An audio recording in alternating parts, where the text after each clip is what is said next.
అంటే ఉగ్ర రూపంలో ఉన్న అమ్మవారు దుర్గా, కాళీ, చండి ఈ ఉగ్రదేవతల ఆలయాల్లో నిమ్మకాయ దీపాలు పెడితే చాలా మంచిది. అయితే లక్ష్మీ, సరస్వతి ఆలయాల్లో మాత్రం నిమ్మకాయ దీపాలు వెలిగించకూడదు.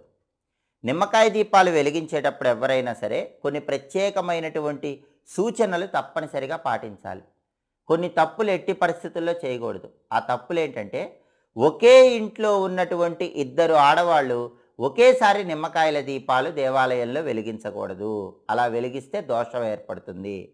అలాగే నిమ్మకాయ దీపాలు వెలిగించే వాళ్ళు ఎవరైనా సరే ఇంట్లో నిమ్మకాయ దీపాలు వెలిగించకూడదు. ఇంటి బయట తులసి కోట దగ్గర నిమ్మకాయ దీపాలు వెలిగించుకోవచ్చు. మైల ఉన్నప్పుడు నిమ్మకాయ దీపాలు పెట్టకూడదు. ఆరోగ్యం బాలేనప్పుడు నిమ్మకాయ దీపాలు వెలిగించకూడదు. పిల్లల పుట్టినరోజు కానీ, పిల్లల పెళ్లి రోజు కానీ ఉన్నప్పుడు నిమ్మకాయ దీపాలు వెలిగించకూడదు. ఇంట్లో వాళ్ళతో కానీ, బయట వాళ్ళతో కానీ గొడవ పడినప్పుడు కూడా నిమ్మకాయ దీపాలు వెలిగించకూడదు. ఎప్పుడైనా సరే పట్టు చీర కట్టుకొని నిమ్మకాయ